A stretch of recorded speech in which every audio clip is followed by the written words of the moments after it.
সম্মানিত মুসলিয়ানে কেরাম, জুমায় আলোচনা করতেছিলাম যে সমস্ত নবীদের উপরে আমাদের নবীর মর্যাদা এবং শ্রেষ্ঠত্ব সবার উপরে।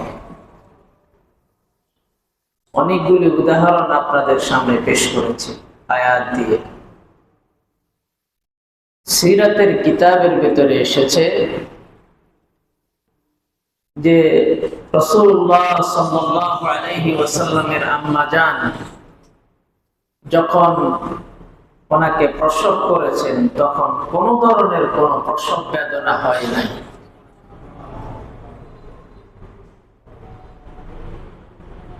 আম্মা জান বলেন আমি কোনো ধরনের কোনো কষ্ট, কোনো ধরনের কোনো ব্যথা, কোনো কিছু অনুভব করি। এবং রাসূলুল্লাহ সাল্লাল্লাহু আলাইহি ওয়াসাল্লাম যখন দুনিয়াতে এসেছেন খতনাকৃত অবস্থায় এসেছেন। আমাদের আর আপনার বেলায় এটা হয়ে থাকে না। রাসূলুল্লাহ সাল্লাল্লাহু আলাইহি ওয়াসাল্লাম ভূমিষ্ঠ হওয়ার সাথে সাথেই আল্লাহ পাক রব্বুল আলামিনকে সিজদা দিয়েছেন, শুকরিয়া আদায় করে। এবং রাসূলুল্লাহ সাল্লাল্লাহু আলাইহি ওয়াসাল্লামের আগমনের সাথে সাথেই সেই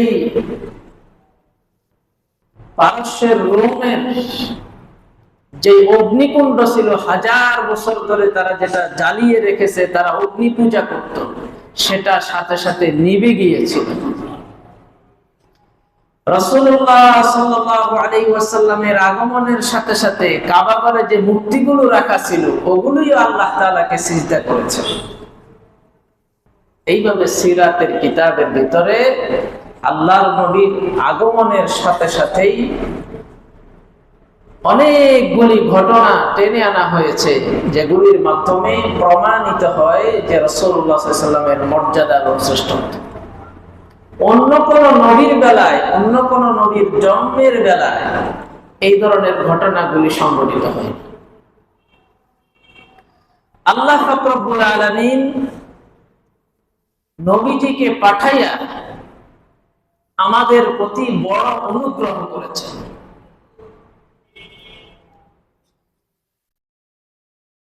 আল্লাহ আমাদেরকে অসংখ্য অগণিত নিয়ামত দিয়েছেন, কিন্তু কোরআনে আল্লাহ তাআলা বিশেষভাবে দুটো নিয়ামতের কথা বিশেষভাবে উল্লেখ করেছেন। আর সেই দুটো নিয়ামত বর্ণনা করতে গিয়ে আল্লাহ তাআলা মান্নুন শব্দ ব্যবহার করেছেন। আরবিতে মান্নুন শব্দ, মান্নুন মানে হচ্ছে কোন ব্যক্তি, এটা আরবিতে বড় বড় যে নিয়ামত আছে সেই নিয়ামতের বর্ণনা দেওয়ার ক্ষেত্রে এই মান্নুন শব্দটা ব্যবহৃত হয়। যেমন আপনি কোন ব্যক্তিকে যদি একদিন 100 টাকা দেন, আরেকদিন 1000 টাকা দেন, পরবর্তীতে তার কোনো বড় কোনো বিপদে যদি আপনি তাকে 1 লক্ষ টাকা দান করেন, তখন সেই ব্যক্তি যাকে আপনি এত বেশি তার প্রতি সহমর্মিতা প্রকাশ করলেন, তার পাশে থাকলেন, এরপরে কোনো একদিন যদি সেই ব্যক্তি আপনার সাথে অকৃতজ্ঞতার মূলক কোনো কর্মকাণ্ড করে, তখন আপনি তাকে মনের দুঃখে সেই তার প্রতি করা অনুগ্রহের কথা স্মরণ করাইতে গিয়ে আপনি কি 100 টাকার কথা বলবেন? আপনি যে তাকে অনুগ্রহ করলেন, প্রথমে 100 টাকা দিলেন, তারপরে 1000 টাকা দিলেন, তারপরে 1 লক্ষ টাকার কথা দিলেন। আপনি বলতেই তার প্রতি বড় যেটা অনুগ্রহ করেছেন সেটার কথাই আপনি বলবেন, যে এত টাকা তোমাকে দিয়েছিলাম, এত বড় একটা অ্যামাউন্ট তোমাকে দিয়েছিলাম, তোমার প্রতি আমি এরকম ছিলাম, তুমি আমার সাথে এমন কেন করলে? তো আল্লাহ পাক রব্বুল আলামিন আমাদেরকে যে নিয়ামত দিয়েছেন, অনুগ্রহ করেছেন, এটার তো কোনো শেষ নাই।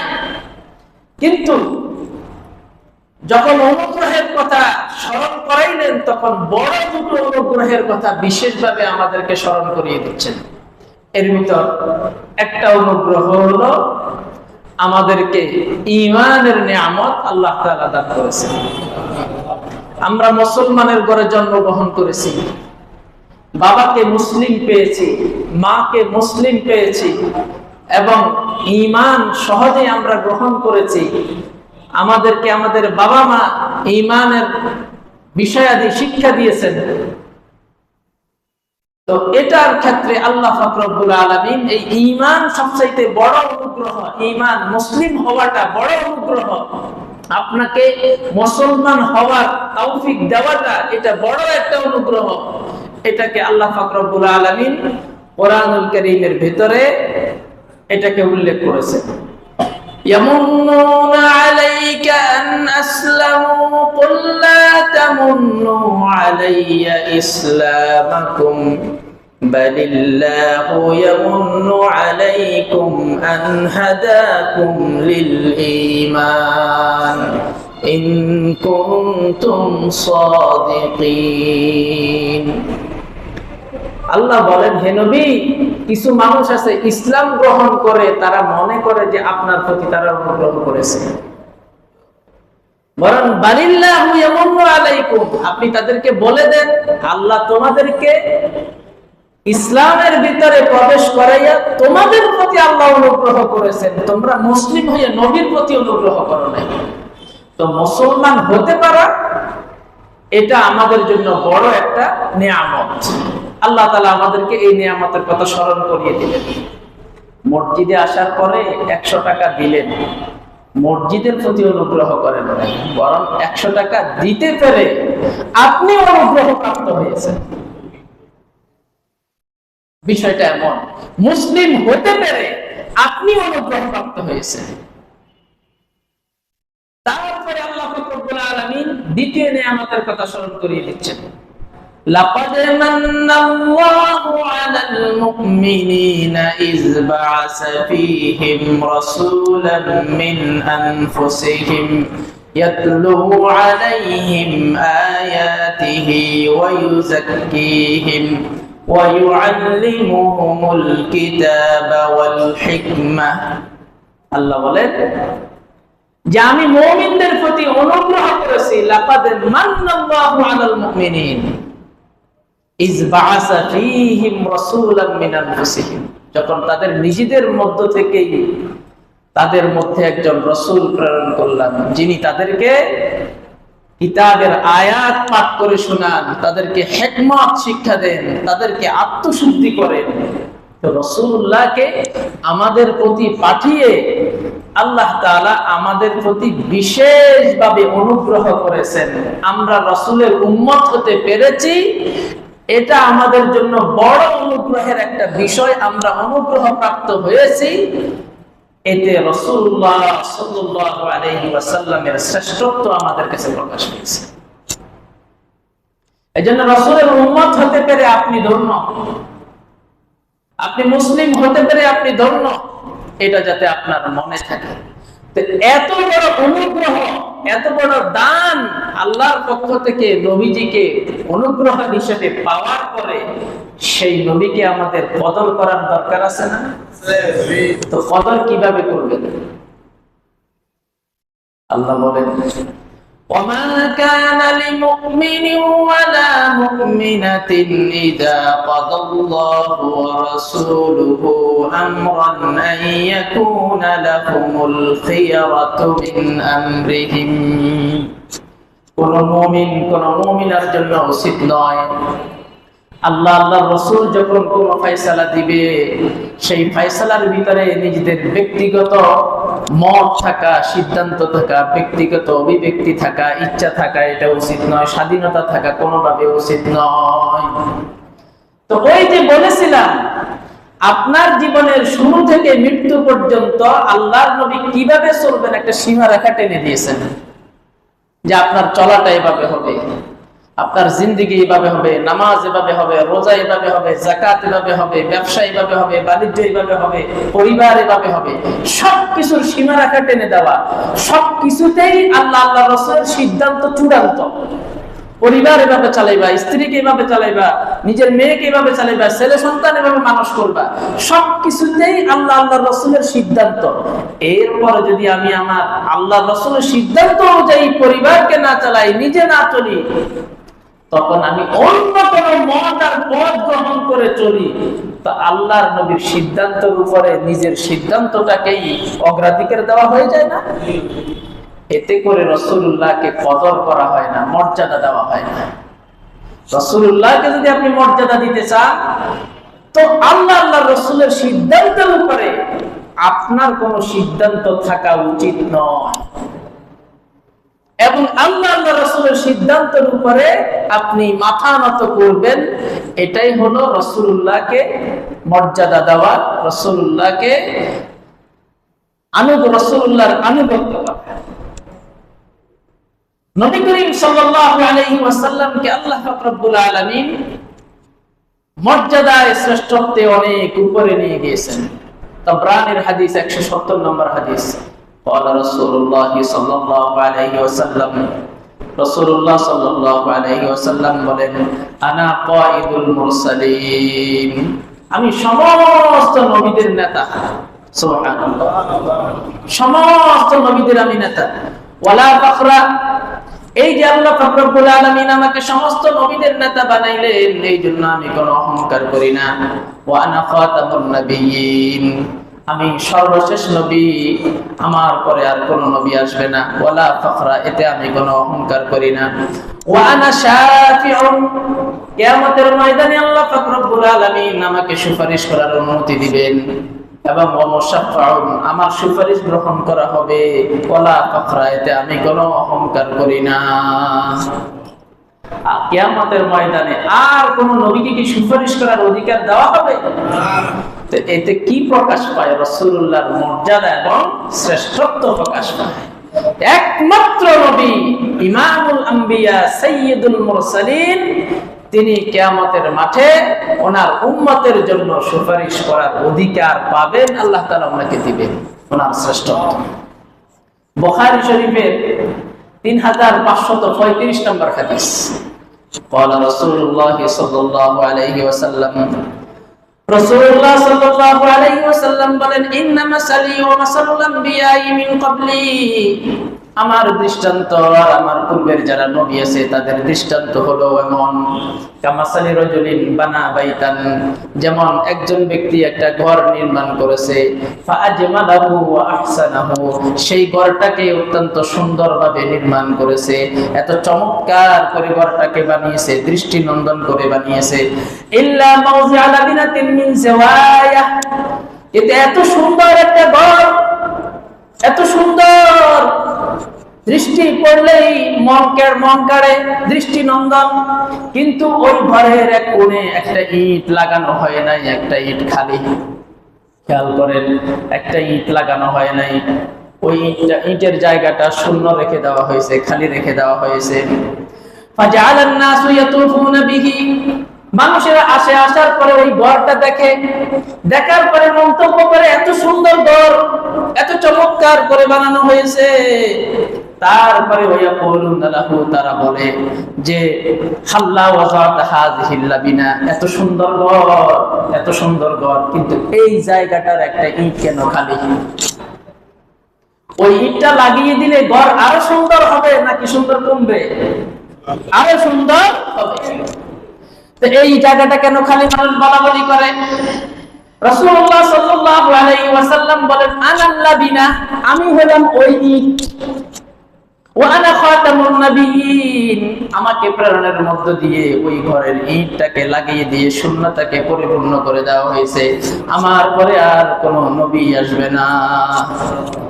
আল্লাহ পাক রব্বুল আলামিন আদম আলাইহিস সালাম থেকে শুরু করে ঈসা আলাইহিস সালাম পর্যন্ত ধারাবাহিকভাবে তাদের মাধ্যমে এই ঘর নির্মাণ করলেন, করে তারপরে একটা জায়গা খালি রেখে দিলেন, যেই জায়গা খালি রাখার কারণে ঘরের সৌন্দর্যে একটু কমতি আছে, এত সুন্দর ঘর, ওই জায়গাটা নবীজির মাধ্যমে পুরা করে দিয়ে সেটাকে চমৎকার করে দিলেন। আর ওনার পরে আর কোন নবী আসবে না। রাসূলুল্লাহ ওনার দৃষ্টান্ত আর পূর্বের ওনার আগে আগমন করা নবীদের দৃষ্টান্ত বর্ণনা করতে গিয়ে আল্লাহর নবী এই হাদিস বলেছেন। রাসূলুল্লাহ সাল্লাল্লাহু আলাইহি ওয়াসাল্লাম বলেন, বুখারী শরীফের হাদিস, 3035 নম্বর হাদিস, 335 নম্বর হাদিস, ক্বালা রাসূলুল্লাহ সাল্লাল্লাহু আলাইহি ওয়াসাল্লাম, আল্লাহর নবী বলেন, উতিতু খামসান, আমাকে 5টা জিনিস দেওয়া হয়েছে, লাম ইউতাহুন্না আহাদুন ক্বাবলি, আমার পূর্বের আর কোন নবীকে ওই 5টা বৈশিষ্ট্য দান করা হয় নাই।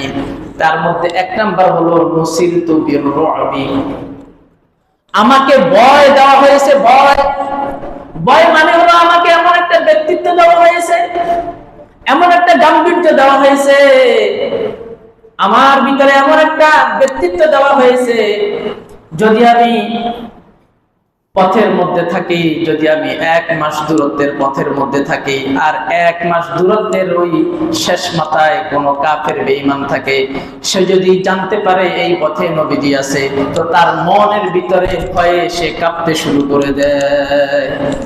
ব্যক্তিত্ব এমন একটা ভাব গাম্ভীর্য দেখবেন পরিবারের মধ্যে, সব পরিবারে নাই, অনেক পরিবারে, অনেক স্কুলে, অনেক মাদ্রাসায় কিছু টিচার আছে এমন, যদি ছাত্ররা শুনে যে ওই স্যার আসতেছে, সবাই কাঁপাকাঁপি শুরু হয়ে যায়, আসতেছে খবর আছে, কিন্তু উনি কিন্তু কাউকে মারধর করে না, কিন্তু উনি আসার আগমনের কথা শুনলেই পুরো প্রতিষ্ঠান সোজা।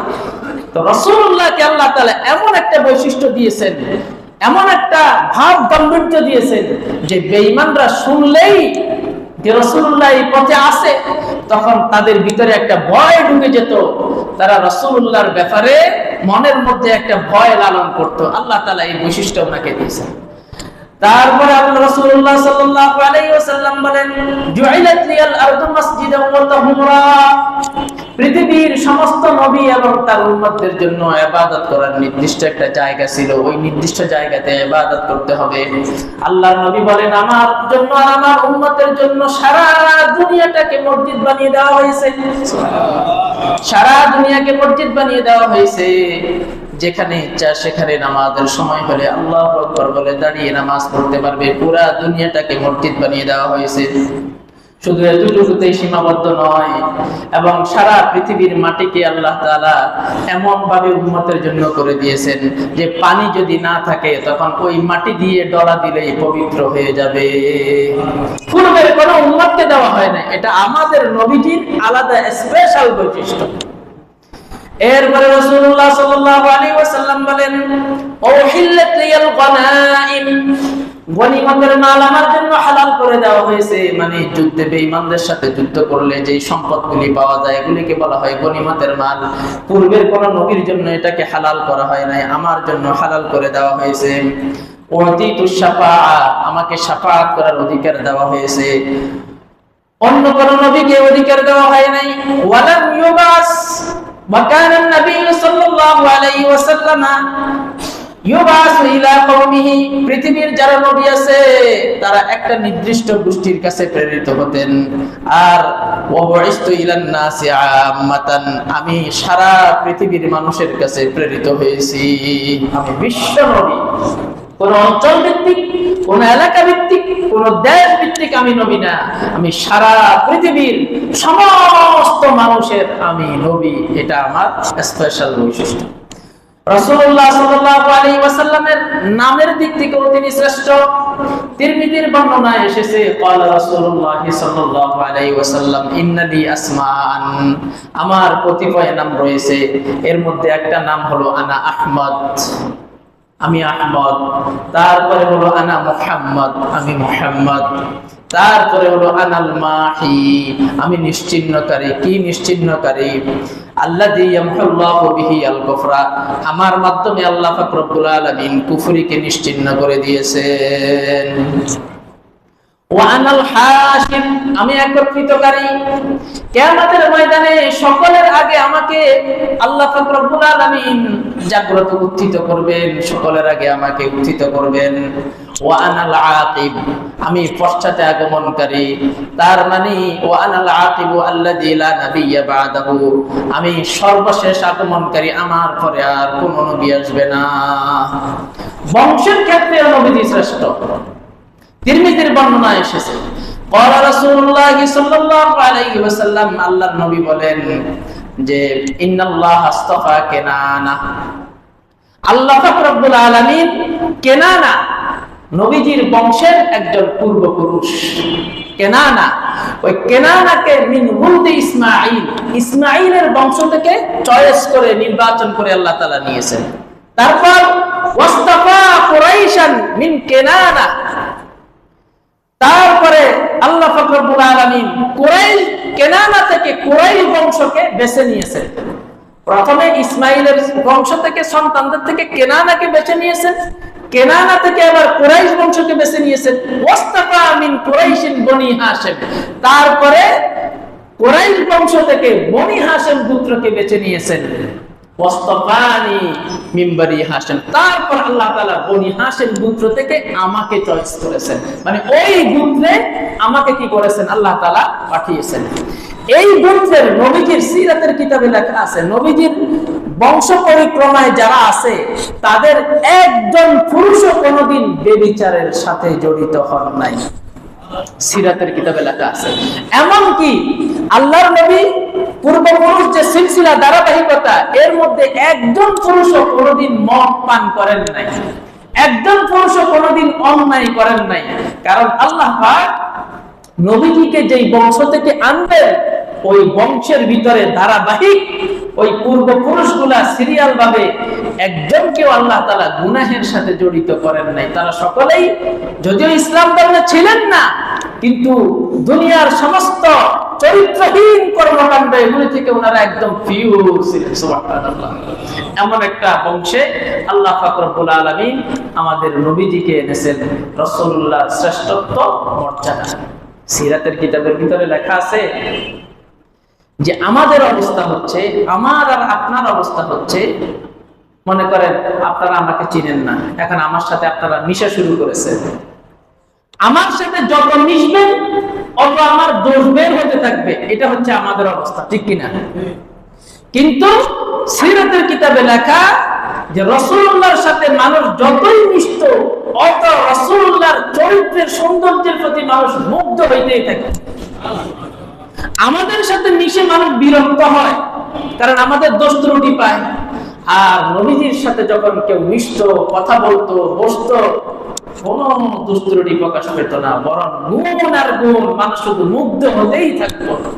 রাসূলুল্লাহ সাল্লাল্লাহু আলাইহি ওয়াসাল্লাম এমন মর্যাদার নবী, এমন শ্রেষ্ঠ নবী আমরা পেয়েছি। একটু আগে বললাম যে রাসূলুল্লাহর সিদ্ধান্তের উপরে কোন মুমিনের সিদ্ধান্ত চলা উচিত নয়। তো এই জন্য যেই সিদ্ধান্তগুলি রাসূলুল্লাহ থেকে আসে নাই, ওই সিদ্ধান্তগুলোতে আমরা আপনাদেরকে জড়াতে চাই না। আজকে চাইলে আমরা তো একটা বিরিয়ানির আয়োজন করতে পারতাম না? ঈদে মিলাদুন নবী একটা সাইনবোর্ড লাগাইতে পারতাম না? কিন্তু যিনারা করতেছেন ওনাদের বিরোধিতা করি না, কিন্তু সহিহ হাদিসের ভিতরে এইভাবে আমল করার মধ্যে কোন সিদ্ধান্ত আল্লাহ রাসূলের কাছ থেকে আমরা পাইনি। এই জন্য আমরা আপনাদেরকে এটাতে সরাসরি জড়িত করিনি, আমরা ওইটাকে ঘটা করে আয়োজন করার চেষ্টা করিনি। এই আয়োজনের ব্যাপারে সাহাবায়ে কেরাম থেকে সরাসরি কোনো দিক নির্দেশনা নেই। ওইভাবে একেবারে খাবার দাবারের আয়োজন করে একবারে ঘটা করে এটাকে ঈদ নাম দিয়ে পালন করার ব্যাপারে কোনো নির্দেশনা নেই। ঈদ ইসলামে কয়টা? দুইটা, ঈদুল ফিতর আর একটা ঈদুল আযহা। রাসূলুল্লাহ বলেন, আমি মদিনায় আসলাম, আসার পরে দেখলাম যে তারা সেখানে খেলাধুলা করতেছে দুইটা দিন। বললাম যে মা জানাল ইয়াউমা কুননা, এই দুইটা দিন কি তোমরা এখানে খেলাধুলা করতেছো? তখন তারা বলে কুননা নালআবু বিহিমা ফিল জাহিলিয়া, এই দুই দিনে আমরা আইয়ামে জাহিলিয়া তো বিশেষভাবে আনন্দ ফুর্তি খেলাধুলা করতাম, এই জন্য আমরা এটা করতেছি। রাসূলুল্লাহ বলেন ওয়াদ আবদালাকুমুল্লাহু বিহিমা খায়রাম মিনহুমা, আল্লাহ তাআলা দুইটা দিনের পরিবর্তে তোমাদেরকে আরো উত্তম দুইটা দিন দিয়েছেন। সেই দুইটা দিন হলো ঈদুল ফিতর আর একটা হলো ঈদুল আযহা। তো ঈদ আমরা দুইটাই জানি, তৃতীয় কোন ঈদ আমরা জানি না, কারণ হাদিসে পাইনি। এই জন্য এখন যারা করতেছে ওনারা ওনাদের মতো করে ওনারা যুক্তি বের করে করতেছে, এটা ওনাদের ব্যাপার। আমরা যেহেতু সহিহ হাদিসে পাইনি, এই জন্য আমরা আপনাদেরকে বলি না, আমরা নিজেরাও করি না। আল্লাহ আমাদেরকে সহিহ কোরআন এবং সুন্নাহর উপরে থাকার তৌফিক দান করুন। কোরআন এবং সুন্নাহ, আর বলে দেই হাদিস পেলে আমল করবেন, হাদিস না পেলে আমল করবেন না। হাদিস পেয়েছেন, হাদিস সহিহ, আমল করবেন, সেখানে কোনো দ্বিধা করবেন না। আর আমলের ক্ষেত্রে কোন ব্যক্তির রেফারেন্স টানবেন না। আমল হাদিসে পেলে করবেন, কোরআনে পেলে করবেন। অমুকে করেছে, তমুকে করেছে, উনি করলে ওনারটা যদি কোরআনের সাথে মিলে, হাদিস পাওয়া যায় রেফারেন্সে, তখন আপনি আমল করবেন। এর উপরে আমাদের সবাইকে থাকার তৌফিক দান করুন। ওয়া আখিরু দাওয়ানা আলহামদুলিল্লাহি রাব্বিল আলামিন।